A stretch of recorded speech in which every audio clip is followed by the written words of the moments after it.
ہماری بات یاد رکھو، جو مسلمان دین کے کیا بلکہ استنجے کی لائن کی سنت کو بھی حقیر سمجھے گا، اس کے لیے اس سنت کو ہلکا سمجھ کر چھوڑ دینا پورے دین سے محروم ہونے کے لیے کافی ہے، پورے دین سے محروم ہونے کے لیے کافی ہے۔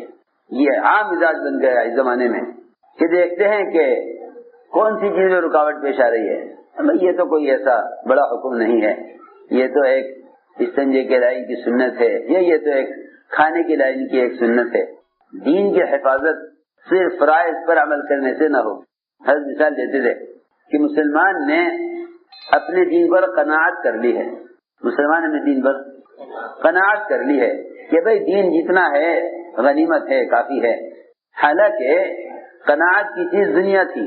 صحیح ہے، روایت میں ایک مسنون دعا ہے، قنعنی بما رزقتنی، قنعنی بما رزقتنی، اے اللہ تو نے میری روزی جتنی بھی تنگ کی ہے، تو نے میری روزی جتنی بھی تنگ کی ہے، مگر مجھے اس تنگ روزی میں قناعت چاہیے، تنگ روزی میں قناعت چاہیے۔ قنعنی بما رزقتنی، جتنا بھی تو نے مجھے رزق دیا ہے تھوڑا سے تھوڑا، کم سے کم مجھے اس پر کیا چاہیے؟ قناعت چاہیے۔ کیا مطلب اس کا؟ کہ اس کا مطلب یہ ہے کہ تو نے مجھے رزق جتنا بھی دیا ہو، کم سے کم میں اس دنیا کی کمی کی کسی سے شکایت نہ کروں، بلکہ اس تھوڑی دنیا پر میں تجھ سے اس طرح راضی ہوں جیسا کہ کوئی بادشاہت مل کر تجھ سے راضی ہو کہ اللہ تم نے مجھے یہ سب کچھ دیا۔ ایک بادشاہ، ایک مالدار جتنا تجھ سے خوش ہو اتنا ہی میں تیری تقسیم سے راضی ہوں، اسے قناعت کہتے ہیں۔ قناعت کہتے ہیں ضرورت کے پورا نہ ہونے پر شکایت نہ کرنا، ضرورت کے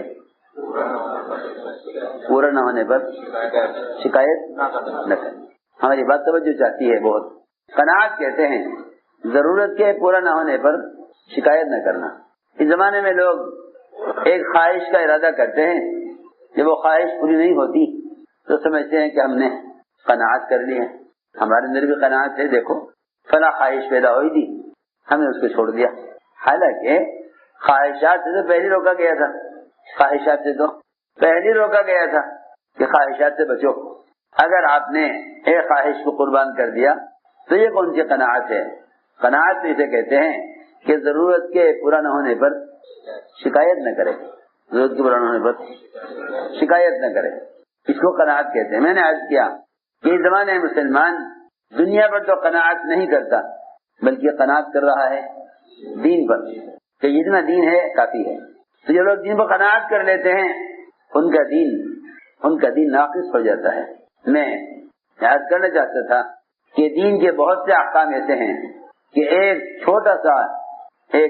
چھوٹی سی کسی بشری حاجت سے متعلق سنت، وہ بھی دین میں کمال پیدا کرنے کا ایک حصہ ہے۔ اگر یہ بھی کم ہوگا تو دین میں نقصان ہوگا۔ ہمارا سفر تھا، راستے میں عصر کی نماز کا وقت ہوا، یہ عصر پڑھنی ہے۔ ایک صاحب کہنے لگے کہ یہاں ہمارے ایک ساتھی ہیں، وقت لگائے ہوئے ہیں، ان کا کارخانہ ہے، بڑی فیکٹری ہے، اور دنیا کے 3 فیکٹری میں سے ایک ہے، یہاں عصر کی نماز پڑھ لی جائے۔ بڑی فیکٹری، اللہ نے خوب نوازا انہیں مال سے۔ فیکٹری میں گئے، دیکھا کہ ایک مشین جو بہت لمبی مشین تھی، 20-25 میٹر میں پھیلی ہوئی، لیکن وہ بند تھی۔ بھئی یہ کب چلتی ہے کہ جو دعا کر دیجئے، اور یہ مشین ہماری 4 مہینے سے 6 مہینے سے بند ہے، اس کے بند ہونے کی وجہ سے اتنے کروڑ روپے کا نقصان ہو رہا ہے۔ کیوں بند ہے؟ کہیں گے اس کا ایک جرمنی سے پرزہ آنا ہے، جرمنی سے اس کا ایک پرزہ، ایک پارٹ وہاں سے آنا ہے، اور یہ اس سے بڑا نقصان ہو رہا ہے۔ میں نے کہا بھائی کیا ہے وہ؟ تو وہ لے کر آئے چٹکی میں پکڑ کے انگلی سے کہ یہ ایک چھوٹا سا پرزہ ہے، اس کے بغیر یہ مشین نہیں چلے۔ میں حیران ہو گیا کہ یہ اتنی لمبی مشین ہے، اتنے اس کے اندر پرزے ہیں، اتنے اس کے اندر موٹریں لگی ہوئی ہیں، مختلف قسم کے اس کے پرزے ہیں، بڑے چھوٹے، صرف یہ ایک نہیں ہے کہ جی بس یہ صرف ایک نہیں، باقی سب کچھ ہے اس کے اندر۔ لیکن یہ مشین مال نہیں بنا سکتی جب تک اس میں پرزہ نہ لگے. تو میں نے سوچا، بلکہ ان سے کہا، میں نے کہا جب انسانوں کی ہاتھوں کی بنا ہوئی مشین میں یہ بات ہے کہ سارے اجزاء موجود ہیں اور سارے اجزاء مکمل ہیں، صرف یہ ایک چھوٹا سا پرزہ نہیں ہے، اس کی وجہ سے یہ مشین نہیں چل رہی ہے. تو جو دین جس کو اللہ رب العزت نے کامیابی کا ضابطہ مقرر کیا ہے اور اس سے ہٹ کر ہدایت اور کامیابی کا کوئی وعدہ نہیں ہے اور ممکن ہی نہیں ہے، نے کہا اس دین کے اجزاء کتنے اہم ہوں گے جس کو مسلمان یوں سوچ کر چھوڑ دے کہ جب یہ ہے تو اس کی کیا ضرورت، یہ بھی تو ہے تو اس کی کیا ضرورت. میں نے کہا جتنے مشین کے اجزاء ہیں اس پر آپ قناعت نہیں کرتے. کہنے لگے کہ یہ پرزہ بہت سستا ہے اور بہت عام ہے، لیکن اس کے بغیر مشین چلے گی نہیں، یہ آنا وہاں سے ہے. میں اس سوچ میں پڑ گیا. میں نے کہا جب انسانوں کے ہاتھوں کی بنائی ہوئی مشین کا یہ حال ہے تو جو دین اللہ کا ضابطہ ہے اور شریعت ہے جس میں کوئی تبدیلی نہیں ہے، اس کے احکام کتنے اہم ہوں گے. اور ان سب کو جمع کیے بغیر مسلمان اپنے دین میں کامیاب کیسے ہو سکتا ہے. اس لیے ذہن سے یہ بات نکال دو کہ اتنا فیصد دین ہوگا اتنی فیصد کامیابی آ جائے گی. حالانکہ وہاں ایک پرزے کے نہ ہونے سے ناکامی ہو رہی ہے، ایک پرزے کے نہ ہونے سے، ایک پرزہ نہیں 100% ناکامی، ایک پرزہ نہیں ہے 100% ناکامی. یہ نہیں کہ یہ مشین اتنا مال بناتی تھی، ایک پرزہ نہیں ہے تو تھوڑا مال بنا دے. یہی اصول دین کا بھی ہے، یہی اصول دین کا بھی ہے، یہی اصول دین کا بھی ہے. کسی ایک سنت عادت کو بھی حقیر سمجھنا یہ انسانی صلاحیتوں کو اور جسمانی قوتوں کو ضائع کر دیتا ہے. آپ ذرا اندازہ کریں، ایک صاحب کھانا کھا رہے تھے، لقمہ لیا بائیں ہاتھ سے، لقمہ لیا کھانے کا بائیں ہاتھ سے. حضور اکرم صلی اللہ علیہ وسلم نے فرمایا دائیں ہاتھ سے کھاؤ، فرمایا دائیں ہاتھ سے کھاؤ، فرمایا دائیں ہاتھ سے کھاؤ. حالانکہ یہ کوئی نماز کی لائن کا حکم یا یہ کوئی دعوت کی لائن کا حکم یا یہ کوئی فرائض کی لائن کا حکم یا یہ کوئی واجبات کی لائن کا حکم نہیں ہے. دائیں ہاتھ سے کھانے پر بے شک اجر ملے گا اتباع سنت کا، لیکن بائیں ہاتھ سے کھانا حرام نہیں ہے. بائیں ہاتھ سے کھانا حرام نہیں ہے اور دائیں ہاتھ سے کھانا واجب نہیں ہے. جب آپ صلی اللہ علیہ وسلم نے فرمایا کہ دائیں ہاتھ سے کھاؤ تو بعض لوگوں کی فطرت یہ مزاج یہ ہوتا ہے کہ جب ان کو کسی غلط کام پر ٹوکا جاتا ہے یا کسی صحیح کام کرنے کے لیے کہا جاتا ہے تو وہ حکم کرنے والے ٹوکنے والے کو خاموش کرنے کے لیے کوئی جھوٹا عذر پیش کر دیتے ہیں. انکار تو نہیں کرتے. یہ منافقین کا مزاج تھا یہ کہ کیونکہ ان کے دلوں میں حق کو قبول کرنے کی صلاحیت ہی نہیں ہے، ان کے دلوں میں حق کو قبول کرنے کی صلاحیت ہی نہیں ہے، تو وہ انکار تو نہیں کرتے، لیکن ایک انکار کی خوبصورت شکل ہے جھوٹا عذر. یہ جھوٹا عذر ہی عام ہے لوگوں میں. انکار کی بہترین شکل جھوٹا عذر ہے، کیونکہ اللہ تعالی نے قرآن میں ان منافقین کو جھوٹا کہا ہے جو جو حضور اکرم صلی اللہ علیہ وسلم کے سامنے جھوٹے عذر پیش کرتے تھے انکار کے لیے، جھوٹے آزار پیش کرتے تھے انکار کے لیے.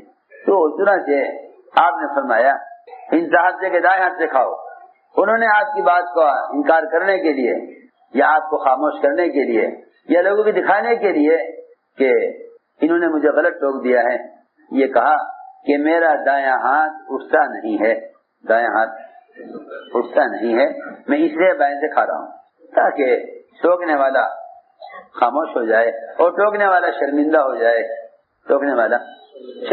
جائے کہ جی معاف کیجیے گا، مجھے معلوم نہیں تھا کہ آپ کے ہاتھ میں عذر ہے یا آپ کا ہاتھ اٹھتا نہیں ہے، میں نے تو آپ کو یاد دلانے کے لیے کہہ دیا تھا.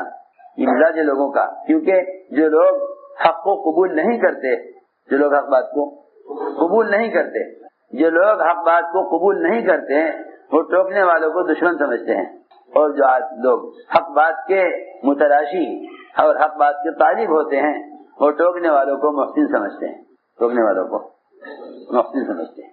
یہ آدمی کے اندر اخلاص کے ہونے کی علامت ہے کہ اگر اس کو کسی غلط بات سے ٹوکا جائے تو وہ بات کو قبول کر لے، اس لیے کہ ٹوکنے والا ایسا ہے جیسے کسی کو گڑھے میں گرنے سے بچانے والا، ٹوکنے والا ایسا ہے جیسے کسی کو گڑھے میں گرنے سے بچانے والا۔ چنانچہ جب آپ نے فرمایا کہ دائیں ہاتھ سے کھاؤ تو انہوں نے جواب میں کہا کہ میں دائیں ہاتھ غصہ نہیں ہے۔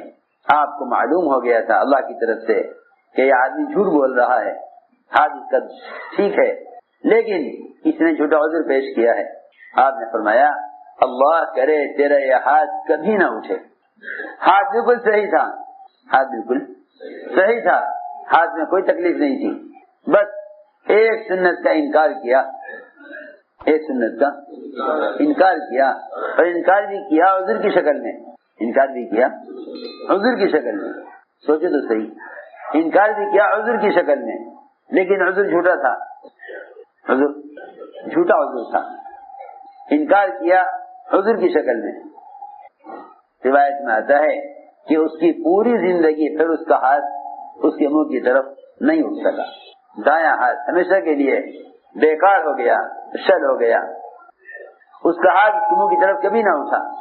اس سے ذرا اندازہ کرنا چاہیے کہ فرائض کا، واجبات کا، دین کے احکام کا کیا درجہ ہوگا اللہ کے یہاں، جب صرف ایک کھانا کھانے کی لائن کی سنت کے انکار سے دایاں ہاتھ ہمیشہ کے لیے بیکار ہو سکتا ہے۔ اللہ اکبر۔ جس کام کے لیے نبی کو بھیجا نہیں گیا، کھانا کھانا، جس کام کے نبی کو بھیجا نہیں گیا وہ کھانا کھانا، جب اس کی سنت کا یہ درجہ ہے کہ اس کے انکار کرنے سے ہاتھ بیکار ہو سکتا ہے، جس کام کے نبی کو بھیجا گیا ہے اس کام کے انکار کر دینے سے کتنی قوتیں ختم ہو جائیں گی۔ یہ میں ایک سمجھانے کے لیے عرض کر رہا۔ اللہ اکبر۔ جب سنت عادت کا یہ درجہ ہے، جب سنت عادت کا یہ درجہ ہے تو سنت عبادت کا کیا درجہ ہوگا؟ اور جب سنت عبادت کا درجہ یہ ہے تو سنت دعوت کا کیا درجہ ہوگا؟ سنت دعوت کا کیا درجہ ہوگا؟ اس لیے ہم نے عرض کیا کہ دین کا کوئی حکم چھوٹا نہیں ہے، دین کا کوئی حکم چھوٹا نہیں ہے۔ دین ایک مجموعے کا نام ہے، دین ایک مجموعے کا نام ہے، دین ایک مجموعے کا نام ہے۔ باطل جب دین کے کسی ایک حکم کے ختم کرنے پر آتا ہے تو مسلمان یہ سوچتے ہیں کہ ان کی اتنی بات مان لو، ان کی اتنی بات مان لو تاکہ پھر ہم ان سے اپنی دوسری بات منوا لیں۔ ارے سنو تو صحیح، آج کل مسلمان اس فتنے میں پڑے ہوئے ہیں، سب کیا عوام، کیا خواص، کیا مالدار، کیا غربا، سب اس فتنے میں پڑ گئے کہ ایک مطالبہ تم ان کا پورا کر دو، پھر ایک دو مطالبے تم ان سے اپنے پورے کرا لینا۔ ارے سنو تو صحیح، وہ تمہارے ایک کام میں رکاوٹ پیدا کریں، تم پوچھو گا اچھا بھائی کیا چاہتے ہو؟ کہ بس ہم یہ چاہتے ہیں کہ مسلمان ایک فلاں سنت چھوڑ دے، کیونکہ ہمارے قانون میں اس سنت کی گنجائش نہیں ہے۔ مسلمان ہی سوچتا ہے کہ معاش ان کے ہاتھ میں، ملازمتیں ان کے ہاتھ میں، ریزرویشن ان کے ہاتھ میں۔ اگر مسلمان اپنے دین پر اڑ گیا تو یہ ساری سہولتیں مسلمان کو کہاں سے ملیں گی؟ لہذا ان کی ایک ایسی بات مان لو جس کا اسلام میں کوئی ایسا بڑا درجہ نہیں ہے۔ سنو میں کیا کہہ رہا، تو پھر تمہارے کچھ دنیاوی مسائل بھی حل ہو جائیں اور کل کو تم بھی کہہ سکو کہ ہم نے آپ کی فلاں بات مان لی تھی، آپ ہماری بات مان لیں۔ اسے کہتے ہیں غیروں کے ساتھ مسلمان کا دینی سمجھوتا کر لینا۔ اب نہ بات توجہ سے، جب مسلمان ایسا کرے گا تو اللہ رب العزت اسے ذلت میں اور اسے غلامی میں اور اس پر غیروں کے محتاج کیونکہ ایسا مسلط کر دیں گے کہ انہیں کوئی راستہ نظر نہیں آئے گا، انہیں کوئی راستہ نظر نہیں آئے گا اللہ سے کامیابی لینے کا، اور بچنے کو کوئی راستہ نہیں ملے گا۔ ارے سنو صحیح، یہ آج کی بات نہیں ہے، ہمیشہ سے یہ بات ملتی ہے سیرت میں کہ کفار مشرکین حضور اکرم صلی اللہ علیہ وسلم سے چند باتوں پر آپ سے مصالحت چاہتے تھے کہ اچھا ایسا کریں، آپ ہماری ایک بات مان لیں، ہم بھی آپ کی ایک بات مان لیں گے، ہم بھی آپ کی ایک بات مان لیں گے۔ اللہ نے حکم دیا وَلَا تُطِعْ مَنْ أَغْفَلْنَا قَلْبَهُ عَنْ ذِكْرِنَا وَاتَّبَعَ هَوَاهُ کہ نبی جی ہرگز آپ اس کی بات نہ مانیں جس کا دل اللہ سے خالی ہے اور وہ غفلت میں ڈوبا ہوا ہے، ہرگز اس کی بات نہ مانیں۔ اور اگر آپ نے یہ دیکھا کہ بھائی اکثریت یہ چاہتی ہے، اگر آپ نے یہ دیکھا کہ اکثریت یہ چاہتی ہے اور غلط چاہنے والوں کی اکثریت ہو گئی ہے، تو آپ نے اگر اکثریت کو دیکھ کر کوئی عمل کیا، اگر آپ نے اکثریت کو دیکھ کر کوئی عمل کیا تو آپ راہ حق سے گمراہ ہو جائیں گے۔ اللہ، اگر آپ نے اکثریت کو دیکھ کر قدم اٹھایا تو یہ اکثریت آپ کو راہ حق سے ہٹا دے گی۔ ان تطیع اکثر من فی الارض یضلوک عن سبیل اللہ، آپ تو اللہ کے حکموں پر، اللہ کے راستے پر جمے رہیے۔ تو میں عرض کر رہا تھا کہ کفار مشرکین چاہتے تھے آپ سے کہ آپ فلاں چیزوں میں آپ ذرا نرم ہو جائیے، آپ نرم ہو جائیے۔ سب سے پہلے کفار مشرکین آپ کی نرمی چاہتے تھے، آپ کی نرمی چاہتے تھے اللہ کی توحید کے بیان کرنے میں، وہی ان کی تمنا تھی۔ قرآن نے اسی طرح کہا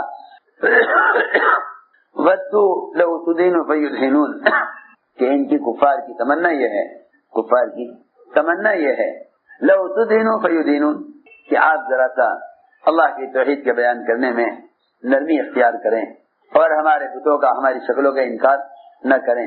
اگر آپ ایسا کریں گے تو اللہ فرماتے ہیں کہ یہ پھر سکون سے اطمینان سے رہیں گے، اس لیے کہ سب سے زیادہ کفار کے دل بھیجتے تھے اور سکڑتے تھے اللہ کی توحید کے بیان کرنے سے۔ چنانچہ حضور اکرم صلی اللہ علیہ وسلم طواف کے ہر چکر میں حجر اسود کا بوسہ لیتے تھے، طواف کے ہر چکر میں حجر اسود کا بوسہ لیتے تھے، طواف کے ہر چکر میں حجر اسود کا بوسہ لیتے تھے۔ مشرکین کو خیال ہوا کہ ان کو یہ عمل زیادہ محبوب ہے، ان کو یہ عمل زیادہ محبوب ہے، میری بات توجہ سے سننا، یہ عمل زیادہ محبوب ہے، لہذا ان کے اس کام میں رکاوٹ پیدا کرو تاکہ یہ حجر اسود کو بوسہ لینے کے لیے مجبور ہوں اور پھر ہماری بات مان لیں،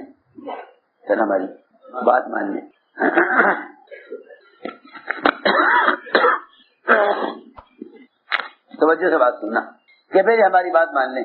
جب دیکھا مشرکین نے کہ آپ ہر چکر میں حجر اسود کا بوسہ لیتے ہیں، انہوں نے کہا کہ اے محمد صلی اللہ علیہ وسلم، ہم آپ کو حجر اسود کا بوسہ نہیں لینے دیں گے۔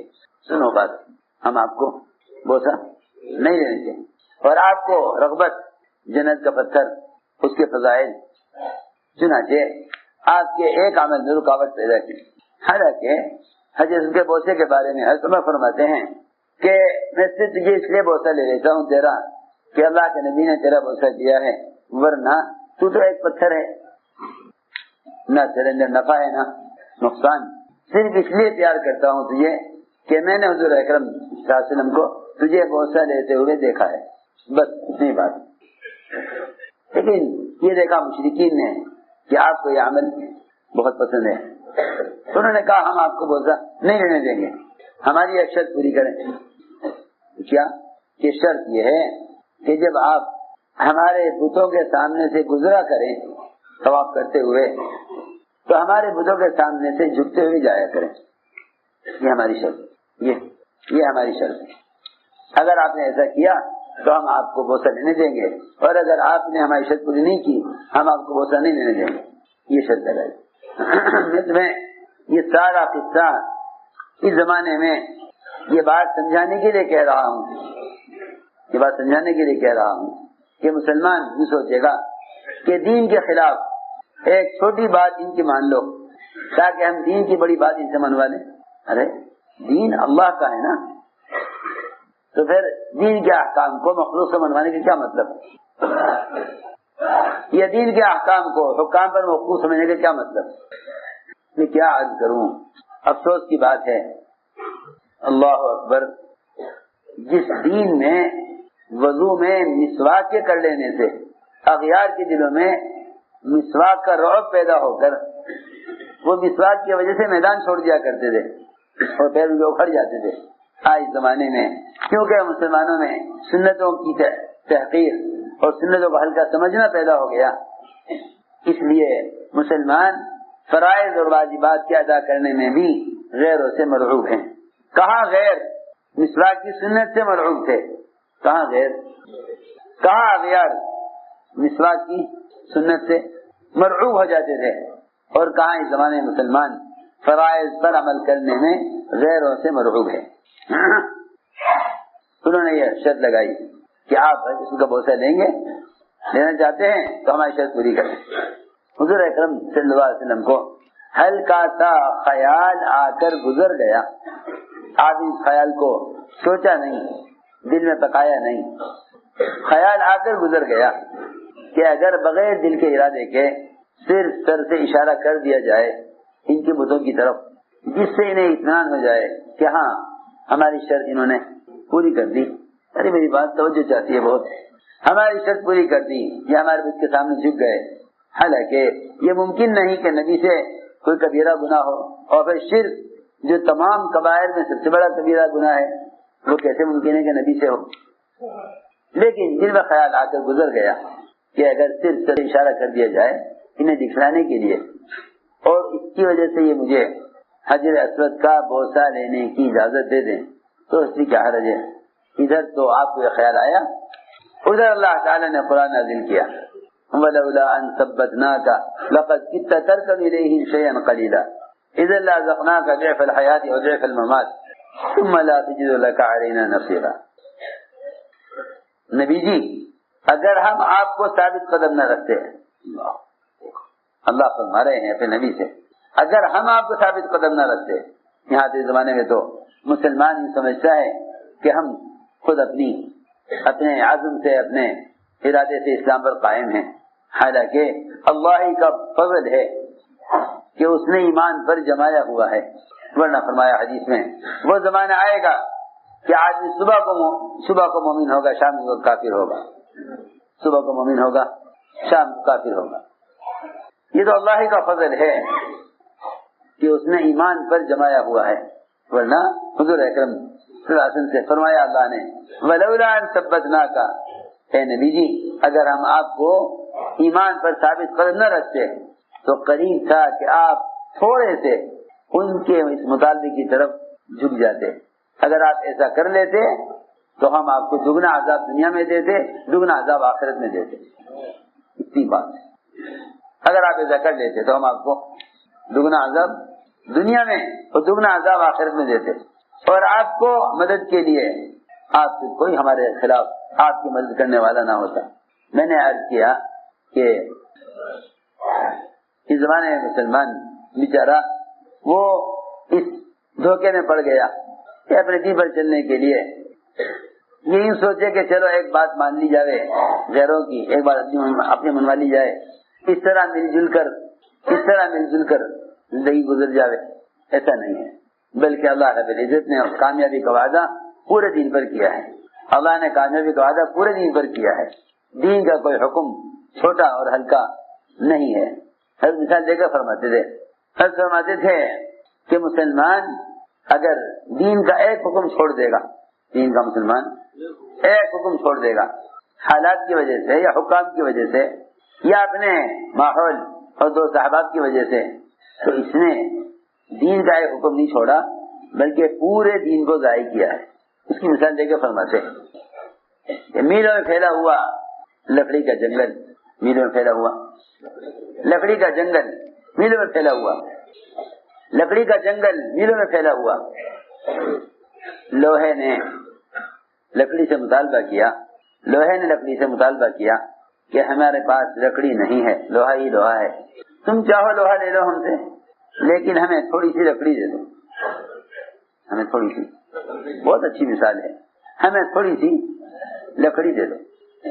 جنگل کے بادشاہ نے کہا کہ بھئی کیا حرج ہے، ہمارے پاس تو جنگل کے جنگل بے شمار درخت کھڑے ہوئے ہیں لکڑی کے، بہت لکڑی ہے، اور ہماری ضرورت سے بہت زائد بھی ہے اور بہت لکڑی ہے. اتنے میلوں میں جنگل لکڑی کا پھیلا ہوا ہے اور لوہے کے پاس لکڑی بالکل نہیں ہے.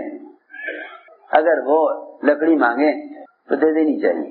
وزراء کو جمع کیا, وزراء نے کہا نہیں جی ہمیں لکڑی نہیں دیں گے, ہم لکڑی نہیں دیں گے. بادشاہ نے کہا کہ کیا حرج ہے, بہت لکڑی ہمارے پاس ہے. کیا جی نہیں ہم لکڑی نہیں دیں. انکار کر دیا. انہوں نے کہا کہ جی ہمیں ہماری حاجت ہے. اچھا نہیں صحیح, ایک بالش لکڑی دے دو صرف. کتنی؟ ایک بالش. ایک بالش 6 انچ لکڑی, کیا زیادہ ہے, ایک بالش لکڑی دے دو. بادشاہ نے کہا دے دو.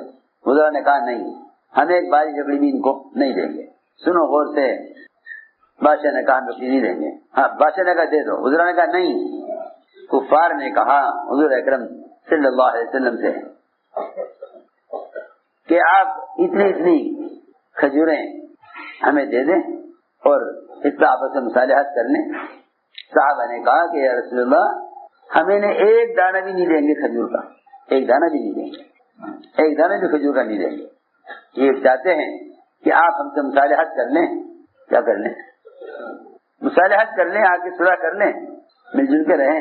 صحابہ نے کہا یہ تو بات کر رہے ہیں درختوں کی, ہم انہیں کھجور بھی نہیں دیں گے. سنو غور سے. چنانچہ مثال دے کے فرماتے ہیں کہ بادشاہ نہ مانا اور اس نے ایک بالش لکڑی لوہے کو دے. انہوں نے ایک بالش لکڑی سے لوہے کے آرے میں ہتھی لگائی. کیا لگائی؟ ہتھی لگتی ہے نا آرے میں, کہیں کی ہوتی ہے لکڑی کی. سنو غور سے. لکڑی کی ہتھی لگتی ہے آرے میں. انہوں نے وہ ہتھی لگائی آرے میں اور جتنا لکڑی کا جنگل پھیلا ہوا تھا میلوں میں سارا کاٹ کے ختم کر دیا. وزراء نے کہا دیکھیے جی بادشاہ سلام, ہم نے آپ کو منع کیا تھا کہ انہیں ایک بالش لکڑی بھی نہیں دینی ہے, ایک بالش لکڑی بھی نہیں دینی ہے, ورنہ سارا جنگل لکڑی کا ختم ہو جائے گا. کیسی اچھی مثال کی بیانی ملتی ہے. فرماتے تھے اگر مسلمان دین کے معاملے میں ایک چھوٹے حکم کو چھوڑ دے گا, ایک چھوٹے حکم کو چھوڑ دے گا, مسلمان دین کے بارے میں اگر چھوٹے حکم کو چھوڑ دے گا تو یہ اپنے سارے دین کو نقصان پہنچا دے گا. کیونکہ آپ اصولی بات ہے کہ جب تک تلوار جو ہے آرے کے ساتھ ہتھی نہ ہو اس وقت تک آرا چل نہیں سکتا, آرا چل نہیں سکتا. لکڑی نے شکایت کی آرے کی, یہ کہا آرے سے اتنا بے دردی کے ساتھ تمہیں ٹکڑے کر دیتا ہے. تو لوہے نے کہا کہ میں تو آپ کو کاٹ نہیں سکتا تھا, میں تو آپ کو کبھی کاٹ نہیں سکتا تھا.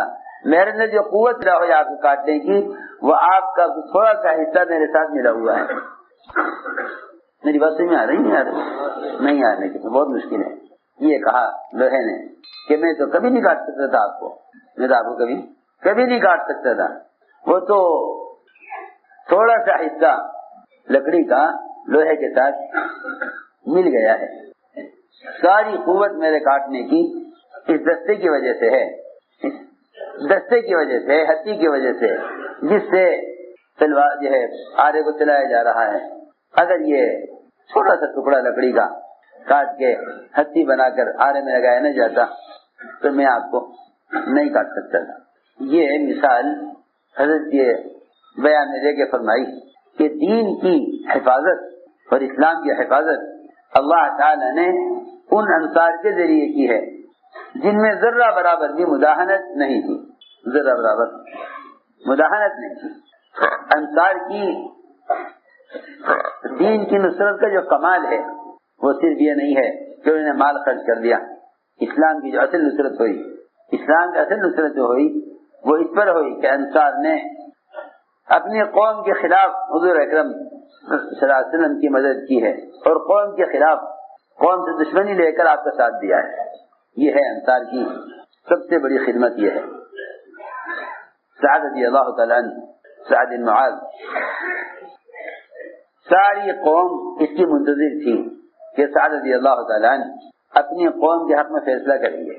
سارے یہود ایک طرف, سارے یہود ایک طرف, فیصلہ کرانا ہے انہی کے سردار سے, فیصلہ کرانا انہی کے سردار سے. اور اسے راضی سب پورا قبیلہ کہ ہمارے سردار سعد بن معاذ جو فیصلہ کریں گے وہ فیصلہ ہمیں منظور ہے، جو فیصلہ یہ کرے، جو فیصلہ یہ کرے۔ انہوں نے کہا ہمیں منظور ہے۔ کیوں کہا منظور ہے؟ اس لیے کہ ساری قوم اس بات کا یقین کیے ہوئے تھی کہ یہ ہماری قوم کے سردار ہیں، ہمارے خلاف فیصلہ نہیں کر سکتے۔ ادھر حضور اکرم صلی اللہ علیہ وسلم سے کہا حضرت سعد نے کہ کیا میرا فیصلہ آپ کو منظور ہوگا؟ فرمایا ہاں، جو فیصلہ تم کرو گا ہمیں منظور ہے، کیونکہ حضور اکرم صلی اللہ علیہ وسلم کو اللہ نے پہلے بتا دیا کہ حضرت سعد رضی اللہ تعالیٰ عنہ جن کے اندر اپنی قوم کی یا اپنے قبیلے کی، اپنی قوم یا اپنے قبیلے کی محبت ان کے دل میں نہیں، بلکہ اللہ کے رسول کی محبت غالب ہے۔ آپ کو اندازہ تھا کہ یہ کیا فیصلہ کریں گے، معلوم تھا اللہ کی طرف سے کہ آپ کے جانثار صحابہ ایسے نہیں ہیں کہ وہ حالات دیکھ کر، قوم کو دیکھ کر پھسل جائیں اپنی بات سے، ایسے نہیں ہے۔ کیونکہ حضور اکرم صلی اللہ علیہ وسلم نے سب سے پہلی بات جو اپنے صحابہ کو سکھلائی وہ اطاعت اور امانت داری سکھلائی، اطاعت اور امانت داری۔ اللہ اکبر! آپ کے صحابہ ایسے تھے، آپ کے صحابہ ایسے تھے امانت میں اور جانثاری میں کہ ان کے دلوں میں کبھی یہ بات پیدا نہیں ہوئی کہ ہماری قوم، ہمارا قبیلہ، ہمارا خاندان تو یوں چاہتا ہے اور اللہ کے نبی یوں چاہتے ہیں۔ فرمایا کہ ہاں جو فیصلہ سعد کرے ہمیں منظور ہے۔ ادھر قوم، ادھر حضور اکرم صلی اللہ علیہ وسلم کھڑے ہوئے اور صحابہ بیچ میں سعد کھڑے ہیں۔ فرمایا کرو فیصلہ ہمیں منظور ہے۔ قوم نے کہا ہمیں منظور ہے۔ سعد نے فیصلہ کیا کہ میری قوم کے جتنے بھی بڑے اور جوان اور جنگ کرنے کے قابل ہیں ان سب کو قتل کر دیا جائے، ان سب کو قتل کر دیا جائے۔ ذرہ برابر دل میں اس بات کا شبہ بھی نہیں تھا کہ اگر ساری قوم ایک طرف ہے، اکیلے سردار ایک طرف ہیں، اکیلے سردار قوم کے ایک طرف ہیں، امتحان اس کا ہے کہ آیا تم دین کی حفاظت میں نبی کے ساتھ ہو یا قوم کے ساتھ ہو، نبی کی دین کی حفاظت میں نبی کے ساتھ ہو یا قوم کے ساتھ۔ اس مسلمانوں کی جماعت کے اندر